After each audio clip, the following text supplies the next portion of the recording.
Fala, meus lindos. Não sei o que houve com a live. O pessoal disse que não estava conseguindo assistir, que travou. Então, estamos aqui. Vamos fazer em forma de vídeo. Vamos mandar para o YouTube normalmente.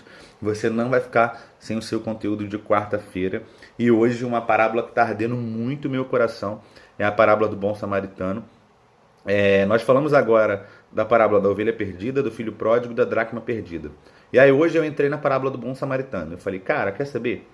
Esse quadro agora, Heaven Comes, a gente vai embalar em todas as parábolas de Jesus. Vamos pegar todas as parábolas e vamos embarcar em todas elas, fazendo um estudo toda semana aqui, cada vez de uma delas. O que é importante a gente falar sobre parábola hoje? Cara, a parábola, ela é uma analogia. Jesus usava o campo, usava uma profissão, usava cargos da política, da religião, para passar um ensinamento para aquelas pessoas. Porque o conteúdo educacional era muito exclusivo de quem seria um sacerdote. Então o povo era um povo muito leigo, sim, no que tange a ensinamento, no que tange a educação. Então, por isso, Jesus falava da maneira mais simples. E essa é a nossa missão aqui, trazer um conteúdo para você de maneira mais simples. A gente não quer complicar o Evangelho. Jesus nunca complicou o Evangelho. Ele sempre trouxe de maneira simples, onde as pessoas conseguiam entender, onde a palavra conseguia ser lançada e ela conseguia alcançar um solo fértil. Tanto que os pecadores, eles não tinham o menor conhecimento de religião, a maioria deles. E eram aqueles que sentavam para escutar e aqueles que se arrependiam. E hoje a gente vai falar dessa parábola, que é uma parábola que eu acho tão linda. Eu já vi mensagens sobre ela de uma maneira bem distorcida, dizendo que Jesus é o bom samaritano, que a estalagem que o viajante vai é a igreja e que os sacerdotes são os religiosos. Sim, essa analogia pode ser usada, ela é perfeita, ela se encaixa no contexto, mas esse não é o ensinamento da parábola. O ensinamento da parábola é: quem é o meu próximo? E Jesus fala que o seu próximo é todo aquele que está na beira do caminho. Você não tem que fazer distinção, você não tem que fazer acepção. Eu vou falar muito isso ao longo da mensagem. O seu próximo não é aquele que tem mais dinheiro. O seu próximo não é aquele mais bonitinho. O seu próximo não é o que tem mais seguidores no Instagram. O seu próximo não é aquele que tem algo para te oferecer. O seu próximo, na maioria das vezes, não vai te oferecer nada. E você pode dar tudo por ele. E sabe o que ele vai te devolver? Ingratidão. Ele nem vai lembrar do que você fez por ele. E se lembrar, ele pode até falar mal. Mas é a pessoa que você tem que amar. E Jesus fala disso usando um contexto muito pesado. Porque os samaritanos e os judeus, eles se odiavam. Eles se odiavam mesmo. Um queria ver o outro morto. Porque quando eles construíram um templo pela primeira vez, antes do cativeiro babilônico, os samaritanos ajudaram. E aí veio então o cativeiro, e quando eles voltaram para a reconstrução do templo, com Esdras e Neemias, os samaritanos tentaram ajudar novamente, e os judeus não permitiram. Nós não queremos que pessoas impuras toquem na construção do templo. Então aqueles samaritanos odiavam esses judeus, mesmo morando próximo, e eles começaram a atrapalhar a construção do templo. E esse era o contexto onde Jesus fala: esse é o seu próximo. Aquela pessoa que no seu passado te atrapalhou a construir o templo. Aquela pessoa que no seu passado te atrapalhou a realizar um sonho. Aquela pessoa que no seu passado te atrapalhou a alcançar aquilo que você foi chamado para fazer pelo próprio Deus. Quando você amar essa pessoa, ela se torna o seu próximo. E Deus fala em várias partes da Bíblia da recompensa de amar o próximo. É o mandamento mais importante. Amar a Deus sobre todas as coisas e amar o próximo como a ti mesmo. Não são mandamentos que se separam entre 1 e 2, primeiro e segundo, não. Na graça, quando Jesus vem, esses mandamentos se tornam um. Elan, você está falando uma heresia. Não, eu não estou falando heresia. Porque Jesus ele fala: quando vocês amaram um desses pequeninos, vocês amaram a mim. Então, quando você ama o seu próximo, você está cumprindo os 2 maiores mandamentos. Jesus fala que a lei se resume nesses 2 mandamentos. Então, esse fariseu, vamos ler o texto, né? Que eu nem li o texto. Eu estou me empolgando aqui, porque eu já li o texto na live. Então, eu me empolguei, me perdoe. O pastor Ed René fala: Elan, se você não falar nada interessante, pelo menos lê o texto bíblico, porque as pessoas vão ser abençoadas. Então, eu estou obedecendo um pastor que é uma referência para mim. O homem, porém, querendo justificar suas ações, perguntou a Jesus: "E quem é o meu próximo?" Jesus respondeu com uma história. Certo homem descia de Jerusalém a Jericó, e quando foi atacado por bandidos, eles lhe tiraram as roupas, o espancaram e deixaram quase morto à beira da estrada. Por acaso, descia por ali um sacerdote. É agora que esse homem vai ser socorrido. Quando viu o homem caído, atravessou por outro lado da estrada. Um levita fazia o mesmo caminho e viu o homem caído, mas também atravessou e passou longe. Então veio um samaritano, aquele ser odiado. E aquele homem era o homem judeu. E veio um samaritano, e ao ver o homem teve compaixão dele. Foi até ele, tratou seus ferimentos com óleo e vinho e os enfaixou. Depois colocou o homem em seu jumento e o levou a uma hospedaria, onde cuidou dele. No dia seguinte, deu 2 moedas de prata ao dono da hospedaria e disse: "E qual desses 3 você diria que foi o próximo do homem atacado pelos bandidos?" perguntou Jesus. O mestre da lei respondeu: "Aquele que teve misericórdia dele." Então Jesus disse: "Vá e faça o mesmo." Sabe o que é engraçado? No capítulo 9, no capítulo anterior, é por isso que é importante demais a gente ver o contexto de um texto, para a gente não falar besteira. No capítulo anterior, fala da rejeição dos samaritanos para Jesus. Jesus foi rejeitado pelos samaritanos. E Tiago, irmão de Jesus, diz: "Mestre, você quer que nós oremos e caia fogo do céu sobre essa cidade?" Olha o ensinamento que Jesus traz, cara. A Bíblia nunca foi escrita com capítulos e versículos. Cada livro é uma carta só. E quando o escritor vai escrevendo, ele vai falando: cara, primeiro os samaritanos rejeitaram Jesus, e quando o mestre da lei fala para ele: como eu vou herdar a vida eterna? Ai, isso é muito doido, cara. Como eu vou herdar a vida eterna? Jesus fala: amando um samaritano.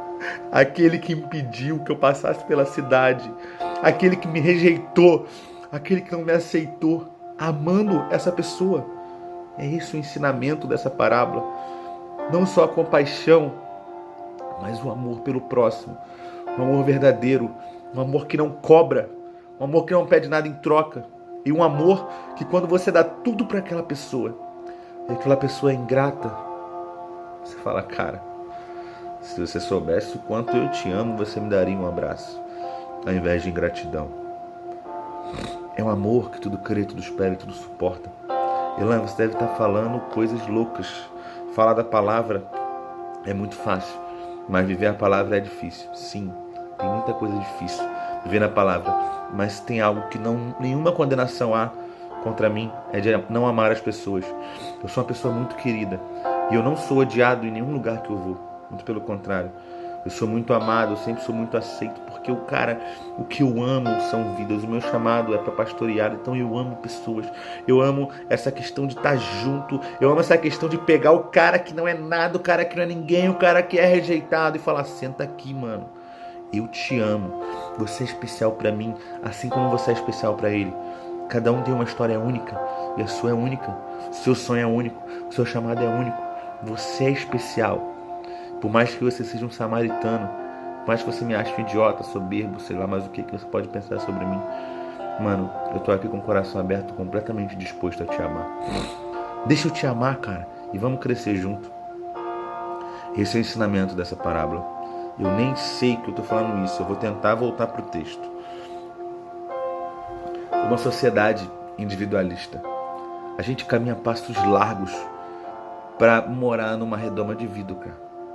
A gente caminha passos largos para se trancar nas nossas depressões, nos nossos achismos, na nossa religiosidade, a passos muito largos, para cada vez se isolar mais e falar assim: para mim, é isso que importa. Uma sociedade individualista. Você sabe por que Jesus usa o levita, o sacerdote? O sacerdote era aquele que espiava o pão, espiava o cordeiro. O sacerdote é aquele que fazia sacrifícios. Por ele estar indo ao templo, ele estava indo cumprir o seu ofício de sacerdote. E quando um sacerdote entra no templo, ele precisa estar puro. Então ele não pode tocar num impuro, que seria um samaritano, que Jesus diz que é o próximo. Então ele não poderia muito menos tocar num sangue humano, ou talvez se aquele cara tivesse morto, nossa, aquele sacerdote estava ferrado. Ele não poderia nem exercer o seu ofício daquele sacerdote naquele momento. O levita, a mesma coisa. Quanto tempo a gente vai colocar, sei lá, cara, um cargo, sei lá, colocar uma promoção, colocar uma venda, colocar um ganho financeiro na frente de vidas? Quanto vale uma vida, cara, pra você? E eu posso fazer essa pergunta e você me falar assim: ah, Elan, uma vida não tem preço nenhum. Então por que você troca vidas que precisam tanto de você?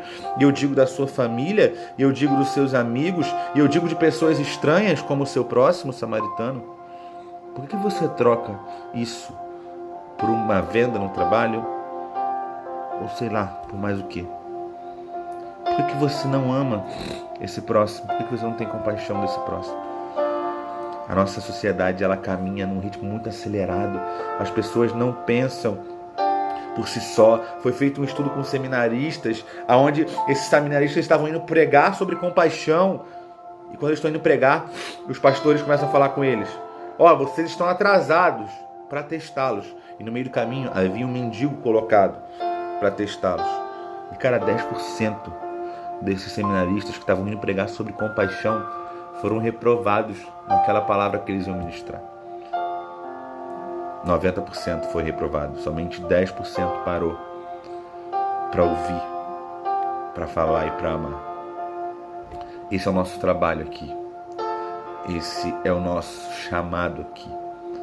Não como sacerdote egoísta que só pensa em si e diz: cara, o meu ofício é mais importante. Jesus veio para ensinar isso através dessa parábola. Não, o seu cargo de pastor não é mais importante do que cuidar de uma vida. O seu cargo como ministro de louvor não é mais importante do que cuidar de uma vida. Se aquela vida está caída, cuide dela. Ame. Dê um abrigo, dê uma estalagem, gaste dinheiro. Aquele samaritano investiu dinheiro, e aquele homem era um homem tão nobre que Jesus usa ele como se ele tivesse credibilidade na praça. Ele chega para o dono da estalagem e diz: se você precisar gastar mais, gaste, e quando eu voltar, eu lhe retribuo tudo. Então era um homem que tinha crédito. Cara, o que você está fazendo do cuidado com pessoas? Do que você tem feito do Evangelho? O que tem sido o Evangelho para você? Como é viver essa vida sem valorizar as pessoas, sem amar as pessoas? Como você se sente assim, vivendo uma vida tão egoísta por si só, tão vazia? E eu quero encerrar dizendo que aquele homem fez o que ninguém fez. Eu quero ler um texto que está em Mateus 25, eu nem deixei marcado. Mateus 25, 44 e 45.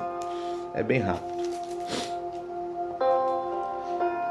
Então eles dirão: Senhor, quando vimos faminto, sedento, como este estrangeiro, nu, doente ou na prisão, e não o ajudamos? E ele responderá: eu lhe digo a verdade. Quando se recusaram a ajudar o menor destes meus irmãos e irmãs, a mim se recusaram a ajudar. E estes irão para o castigo eterno, mas os justos irão para a vida eterna. Essa é a minha mensagem hoje. Cara, eu nem olhei o script, eu nem olhei o esboço. Eu pedi a Deus, e eu tenho um estudo enorme sobre essa mensagem. Sabe, eu falei: Deus, hoje eu quero ser um canal onde somente o Senhor fale, e que minha mente fique infrutífera, que eu nem consiga olhar para o script, e que a sua mensagem seja transmitida através de mim hoje. Eu sei que talvez você um dia foi abatido pelos salteadores.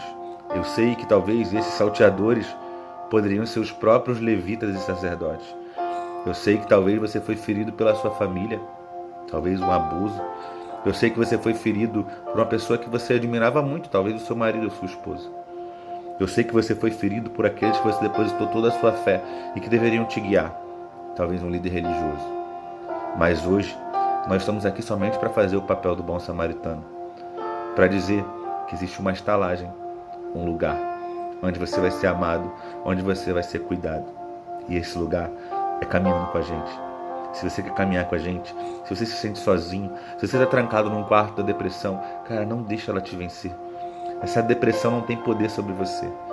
As correntes que te prendem hoje e as vozes que falam na sua mente de madrugada, e eu falo isso com muita autoridade, porque eu sou constantemente bombardeado, cara, por vozes que falam assim: Elan, você não vai conseguir. Por vozes que falam assim: Elan, acabou, cara, você vai morrer. Durante os últimos 10 dias eu ouvi isso todos os dias. Você vai morrer. E uma enxaqueca infernal. Eu falei, cara, tá estreito. Cara, essas vozes não são verdade, mano. Essas vozes não te definem. E essa voz não é a voz daquele que estava falando essa parábola. A voz dele é: se arrependa hoje e venha caminhar conosco. Que Deus te abençoe.